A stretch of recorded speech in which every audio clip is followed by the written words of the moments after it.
Wonderful. All right, we explained up to now, the Rebbe explained up to now,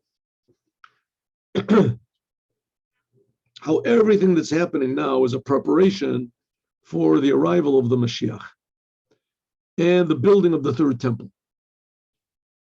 And this was all hinted at in the prophecy of Ezekiel, Yechezkel, that God gave him regarding the destruction of the first temple, the siege that Nebuchadnezzar, the Babylonians, were going to make on Jerusalem. The siege. That was the fast day we just did 2 days ago, the 10th day of Teves. That's the day when the siege began.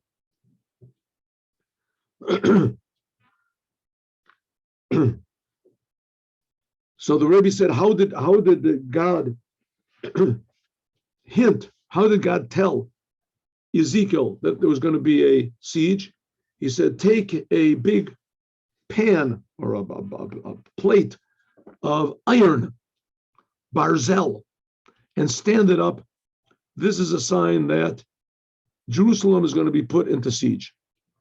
Okay, why barzel? Because iron, barzel, was not used in the temple, and it wasn't used even in making the temple. Barzel, iron, was notoriously a weapon of destruction.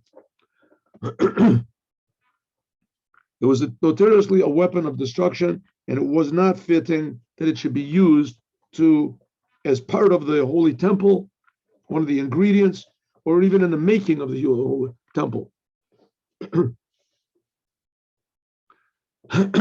True, it was used to kill the animals. I mean, there were the knives that were used to kill the animals, and there were other implements of metal that were used for the fire pans and things like this. But in the actual building of the temple, it wasn't. They wanted to use it as little as possible, because iron is destructive. Says the Rebbe that this also, however, hints at a few things. Number one, the 10th day of Tevet, when the king just laid siege, he didn't actually touch the walls. He didn't actually wreck the walls. He just he encircled the whole entire city of Jerusalem so that the people would, God intended, so that the people would repent, that the people would change their ways. And if they would do that, then it would be impossible for the forces of evil and destruction to even come close to Jerusalem, which is the forces of building and creating the creator city. So therefore, every day when we mention this holiday, it's telling us that God wants the Jewish people to return from their ways still now, and that he's hinting at that he wants to build an eternal temple right now, despite what we did in the past. And that is hinted by the same thing that is hinted at our destruction. Barzel, iron. Barzel are the first levels letters. Bila, Rachel, Zilpah, Leah. Namely the four mothers of Judaism. The Rachel and Leah, which were directly the wives of Yaakov, Yisrael, and their maidservants, which he also married. And they gave birth to, and the maidservants come before to show that the lowest aspects will become the dominant ones. This physical world, the Jews, even despite their sins, will actually become the dominant ones. And to the degree that even the third temple will have iron in it. How do we know that? Because it says that King David, in building the first temple, he gathered up iron, a lot of it. What was it, 1,000 tons or something of iron? And he didn't use it, and it wasn't used in the second temple. It's stored up for something. It says it's stored up to use in the third temple. According to this, now we can explain the attachment between all this and our Torah portion. Our Torah portion, Vayechi. That's the end of the book of Genesis, which is called Sefer Yashar. It's called the straight book. because it talks about the straight people who went straight to God. That, by the way, is Yisrael. The word Yisrael is also Yeshar El. We don't say El, we say Kale. Straight to God. And when we finish reading this, we say Chazak, Chazak, Nit Chazek. I'll call us Forim Shalach that this is the preparation and giving strength to all of the 4 books that are going to come after this first book. Because the Siyam B'Chosam Sefer Bereshit, the finishing of this first book of the Torah, this is how the Jewish people were Be'eretz Mitzrayim, when they were in Egypt. Yaakov Be'eretz Mitzrayim, that Yaakov lived in the land of Egypt. And they put him when he died, they put him in a coffin in Egypt. That's how the book ends. This became the beginning of the exile of the Jewish people, right? The Jewish people are now going to suffer 210 years in Egyptian exile. All the Jews. Kamugash, like it's in the beginning of the book of Exodus that we read next week, and also we read it in Mincha of this Shabbat. These are the names of the Jewish people that came into Egypt. That's how the book of Exodus begins. And how it continues that the Jewish people were suffering in Egypt because Yosef died, and they put Yosef in a coffin in Egypt. So therefore, because the Jews are now, the Torah tells us the Jews were in Egypt, and in fact, we right now are in a tremendously spiritual Egypt. Back in a way, we're in a worse situation than they were. Why? Because back then in Egypt, it was clear that they were going to get out. Moses was going to come, and and the Jewish people, more or less, they wanted to get out. They just wanted it to be easy. The Jewish people. Now we've already been 2,000 years almost into exile, right? There's a good reason to suppose that we're not going to get out, God forbid. Of course, that's not so. We're supposed to get out any instant. But nevertheless, the darkness is getting darker and darker and darker. Then they were in 210 years of darkness. We're almost 2,000 years of continual increasing darkness. Therefore, we need strengthening. Calls a man the whole time that we're in exile. Ad laliyah lagalos, until we get out of this exile into redemption. Like the rabbis say, Reuven, Shimon, Nachtin, Reuven, Shimon, Salkin. That Reuven and Shimon, all the tribes, they went down into Egypt, and the same Reuven and Shimon, they came out of Egypt. Shayarida, the Galos, that going down into exile was in order to go out and to be redeemed. They went into Egypt in order that they should all come out of Egypt. The Jewish people increased and were multiplied, but they were in the worst possible situation. And it was all in order that God would do these amazing miracles, and only God could do it, and take them all out at one time. So it was going to be in the future redemption that we'll see that all this 2,000 years of suffering and confusion was only this amazing miracle. All the Jews, all of a sudden they'll wake up, wow, I'm a Jew. Like we just finished learning in the Mimer.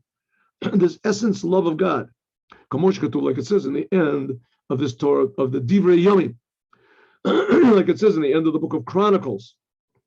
That's the last of the 24 books of the Torah. It says, Hashem Elokei Hashemayim pakad alai livnot lo bayit b'Yerushalayim. That God commanded me, he's talking about the second temple, to build a house in Jerusalem. Mi bechem b'kol amo Hashem Elokeicha Ya'il. Who b'chol amo Hashem Elokav Amo Ya'il, who will come and help? Ha'aliyah min galus, coming out of the exile. They came out, they were in Babylonian exile, right? 70 years. To the future redemption, to build the temple, which is going to be the second temple, is higher than the first one. Like it says, Gadol Kavod Yeh Abayat Hazeh Acharon, the second temple from the first one. And according to a lot of opinions, this refers to not only the second temple, but it refers to the third temple. The Acharon is going to be the third temple. It's going to be bigger than the first two. This refers mainly on the third temple. We're going to go out of this exile that we're in now, which is mainly an exile of ignorance, and confusion. People, Jews just don't know that they're Jews. They don't know what it means. That's the purpose of Hasidut, is to try to teach us, at least to teach us what to expect, what the Mashiach is going to wake up. And the main thing is Vayechi Yaakov. What is going to strengthen the Jewish people? And what's going to strengthen us now that we're in this terrible, terrible, dark exile is Vayechi Yaakov, that Yaakov is alive. What does it mean? Yaakov, that his whole thing is Torah. This is what's called the middle pillar that the Jewish nation is standing on. Abraham is on the right side. Yitzchak is on the left side. Abraham is good deeds. Yitzchak is prayer. And good deeds mean commandments, prayer. But Yaakov is the middle pillar. That's the Torah. That's called Bria HaTichon. It's called the middle pillar that goes from one end to the other. Miroma Milas, from the highest of highs to the lowest of lows. Hainu, Shenimshach B'yored Lamata, it comes down below just like it is above, without any change. That's the Torah. The same Torah we have is the same Torah that God has. True that the mysteries of the Torah by us are hidden. We don't see them. And the higher you get, the more those mysteries are revealed. But still, the Torah, it's the same Torah. Al Yudei, by means of this, Midgala Tokef Mitzioso. By this is revealed the true existence of God, of the Torah, and of the Jewish people. Titain Emet Yaakov, given truth. God gave truth to Yaakov. Truth in this case is the Torah, the eternal Torah, the eternal Jewish people. Yaakov Avinu lo meit. It says in the Talmud, in Tainit, that Yaakov really didn't die. And therefore, from Mimeno, by means of Yaakov, and through him, will be drawn down this strengthening to all the Jewish people. We have the eternal Torah. We are an eternal people. The eternal God is watching over us. Even though we see that people die, it's true, people do die, but the Jewish nation did not die, and Judaism does not die. The Torah is the same Torah, despite what all the missionaries and all the other confused people and the professors and everything, what they say, the Torah is the exact same Torah and it's alive. And God is the same God that took us out of Egypt. He's watching over us now, same exact God. And the Jewish people is the same definition of the Jewish people now as it was back then. Those three things are eternal. When we remember that, in the whole time of the exile, that even when they're in exile, the deepest exile in Egypt, or the exile we're in now, nevertheless, even when we're in the darkest situation, if we just remember these things, the eternalness of God, the Jewish people, and the Torah, then by Yechi Yaakov, it makes us alive. Not only that, alive, but Chaim Emitim, true life according to the Torah. Shebazem Mudgash Tokef, this will be stressed, the true power and eternalness of the Jewish people. Kafisha Mitgala, like it's revealed, Be'iloi V'Shlemos, in the future redemption. Geula Nitzitz is going to be a eternal redemption. There won't be any more problems. There won't be any more doubts. There won't be any more questions. It'll be true, revealed, obvious to us that we are creations, that God loves us. The Torah is the ultimate truth, that God is very important to God, that we do the Torah. And that's the idea that there's going to be a third temple that's going to be eternal. Geula Shlishis, a third redemption on the third temple. The first redemption was from Egypt. The second redemption was when the Jews came back from the Babylon. And the third redemption is going to be now, right? After we're coming back from this, it's called the exile from Edom. Exile from Hakashurim, from Rome, it says. Hakashurim, which is connected to Yaakov. In more detail, Hachizuk al kol azaman meshech hagolos. What is going to strengthen us the whole time that we're in this exile until the true, complete redemption is being made by what? Zaro b'chaim. It says in the Talmud like this. It says, very interesting, that it points out that that by Yaakov, it doesn't say in the Torah that he died. It said that he was gathered to his people, whatever, but it doesn't say that he died. It doesn't say that he died. So he says, what does it mean he died? They buried him. It says that they buried him. They embalmed him and they buried him. This is all the Talmud says. And the Talmud says it just looks like he died. But in fact, he's still alive. Why? Because they bring a sentence from the Torah. And the sentence says that the Jewish people and Yaakov, just like the Jewish people are alive physically in their bodies, we see the Jewish people physically. So Yaakov is physically alive in his body. That's what it says. Okay, I mean, the Jewish people we see. We don't see Yaakov. It's okay, you don't see it. But doesn't detract from the truth, right? Doesn't detract from the truth.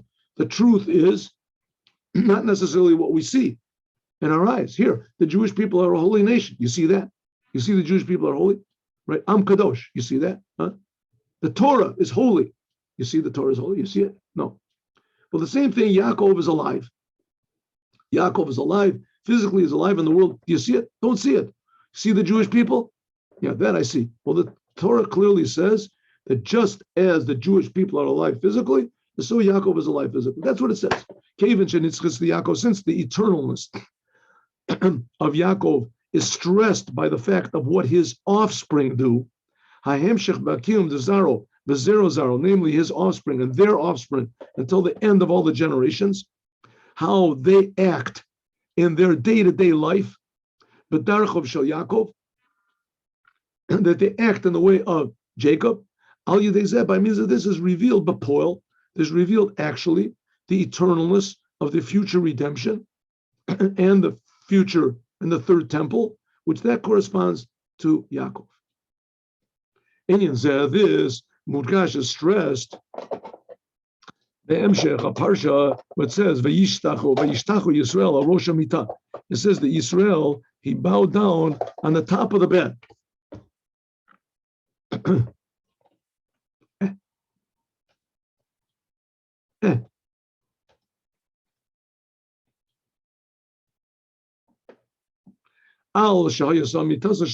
Why? Because his bed was complete. What does it mean? All of his children were complete. That was the blessing of all of the 12 tribes. They all gathered around him, all of his 12 sons. And he blessed them all. Kulam, all of them he blessed. And all of them were complete. And this was drawn down the eternalness and the undyingness of Yaakov. This was drawn down into the world. Ad sof kol hadoros, until the end of all generations. That with this power, the power of Yaakov and the power of the Jewish people, his sons, Bnei Yisrael, Yaakov is Yisrael, Bnei Yisrael, all the Jewish people will go out from the exile into the true redemption. And it was the job of the Jewish people is not just to survive, just to hold on, right? And so we shouldn't be destroyed. That's very good. That's a good thing, but that's not the job of the Jewish people. The job of the Jewish people is to reveal something eternally true in the world. That was what it says, that just as the seed, the offspring of Yaakov are alive, this hints at that the exile, who inyan, shall zriya, why the Jewish people, it should say just as the Jewish people are alive, so he's alive. It says no, just as Yaakov's seed are alive. This indicates that what? That the Jewish people are called seed. The whole purpose of this exile is to plant. And this is the whole idea of the growing up of the redemption. The how do you say the sprouting of the exile? Not the best word. It's a very amazing thing. If you take a little acorn or something, or a little seed, and you put it in the ground, right, and it rots. If you go back a little while later, you see that the whole thing is just, it's not a seed anymore. When it was a seed, it was all whole and complete, and smooth, symmetrical. And all of a sudden it breaks, rots in the ground. But what happens? It comes out a tree. And this tree starts growing up and it gets really big. And you can get shade from it. You couldn't get shade from the seed. It gets really big. And then there's branches. There's branches, and then there's leaves, and then there's flowers. And if it's a fruit tree, there's fruit. Amazing. Says that's the whole idea of the Jewish people. The Jewish people, they seem to be not really any different than anybody else.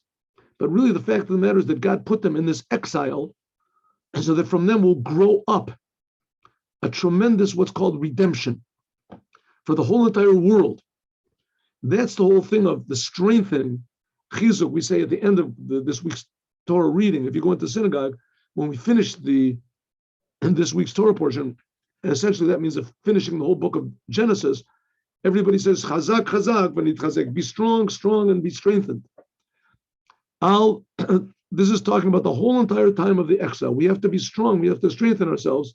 Why? Because we know that the reason that we were in this terrible exile is in order that there should grow up from it a redemption, which is coming by means of this planting, namely our deeds all the time that we're in exile. According to this, now we can understand what's the connection between Vayechi to the 10th day of Tevis. The fast we just finished, because the 10th day of Tevis, this fast that we just fasted, when is stressed, the beginning of the destruction and the exile of the Jewish people when there was a siege put on Jerusalem. This stresses like we said, that the whole thing of the exile is just like planting a seed. So if so, this is the destruction of the first temple was just a preparation for the building of the third temple that's going to be eternal. Therefore, we read now all the time in this week of Vayechi, that the fast always falls out in this week. Vayechi, that Yaakov lived in Egypt. That it enlivens us in this exile that we're in. Shabo Mugdash, Shehatchalat Galut, at the beginning of the exile, the going of the Jews down into Egypt, this includes in it the future redemption, the eternal redemption. Something like planting a seed. That it includes in it all of the plant that's going to grow up afterwards. But Yom Tov Yosef, this can even be more, more palatable, more beautiful. Yom Tov, it'll be sweeter. That is Betokev, the Barzel, the Kedusha. What it means that Yaakov's sons, his seed, his offspring are alive. This is the power of iron in its holy aspect. That the destruction of the third temple, of the first and second temples, was by means of iron, which was destructive. Destructive iron. This is the beginning of the power, because iron is powerful, strong. This is a hint at the power which is going to be revealed of the iron in the third temple. Why? Because the seed, the offspring of Yaakov, are still alive. What does it mean? The 11 tribes are the sons of Barzel. They are the sons, the offspring of the 12 tribes, which that's the essence of the Jewish people, that they are eternal. They're going to build the eternal temple. Through them will be built the holy temple. We believe that the temple is going to come from heaven, but through the Jewish people. They all come from Barzel. What's Barzel? The four mothers. Bila, Rachel, Zilpah, Leah, of holiness. That's the stones of Anah Barzel. The stones of the land of Israel are Barzel. It says Avanah, it's stones. It says, don't say it's stones, but say Bonah, which implies not just building, Bonah, it's builders, Altikra Avanah, but Bonah, but also Bonah, it's stones. Also, Bonah means it's children. The children of Barzel, the good results that come from iron, Barzel, but Barzel is also the first letters of the four mothers, Bila, Rachel, Zilpah, Leah. That by means of this, the power, the strength, the courage, the fortitude of the tribes of Israel, the Jewish people, in every manner of holiness, that's what it means, Banah, the sons are barzel, they're powerful. This transforms the barzel, the iron of the opposite that destroyed the Beis Hamikdash, to the barzel of holiness, which will build the third temple. God willing, we're going to finish this tomorrow. Tune in tomorrow. There's not that much left to do, but it's enough that we can't do it now.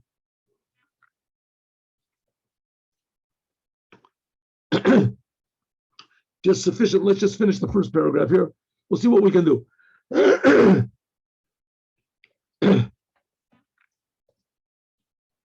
This is especially this year. Our generation, says the Rebbe, is the last generation of the exile, and it's the first generation of the redemption. You can sort of take your pick. You want to live as we're still at the tail end of the exile, or the beginning of the future redemption. Both are true. Like the previous Lubavitcher Rebbe said, his name was Yosef Yitzchok of his generation, just like the first Yosef that we were just finished reading about. We're reading about now in the Torah, that he announced, Elokim pakad yifkod etchem, that God will visit you, and he'll take you all from this land to the land that he promised to Abraham, Isaac, and Jacob. Just like Yosef back then promised, so the Yosef of our generation, the previous Lubavitcher Rebbe, picture, 1 second, we had this before, and promised that our generation, Shakavar Nil Shalmo, that we've already completed all of the deeds and all of the work that we have to do. All of the projected times of Mashiach have already finished. Everybody has done tshuva. The Jewish people have, the Rebbe knows what he's talking about. The quantum mass of Jews has already turned in the right direction. There's already finished all the preparations. Everything is prepared for the big meal, for the future. With the Leviathan and the Shor Bor, it says with the spiritual ox and with the spiritual fish, the Leviathan and the spiritual ox and the wine and Meshumar and this preserved wine, all these spiritual levels which will be revealed, it's already ready. It's already finished. All we have to do is just change our attitude, especially this year. This year is relevant to the Ketz HaGeula. This is the end and the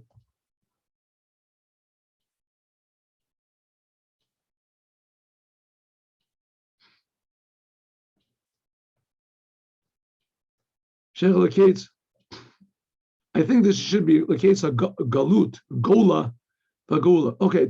Anyway, Ketz also means the beginning, and the beginning of the future redemption.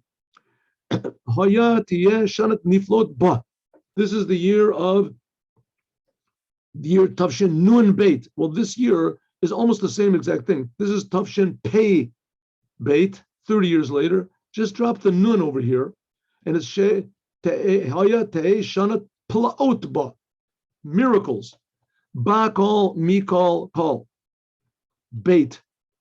In it, this refers to the future redemption and the completion by means of the Mashiach. Like it says in the days, just like going out of Egypt, God showed us big miracles, right? That's how the Jewish nation began, that God did these big miracles. It was a reality. That's why we're here now.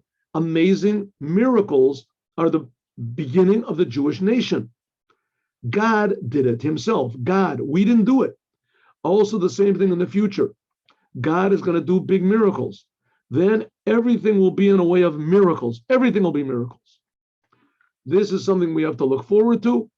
And this is something which will be revealed, God willing, tomorrow, Friday, 8:15 in the morning, we will continue and finish this Sikha from Yud till the end. Good. Now let's just learn the Dvar Malchut, the Hayom Yom.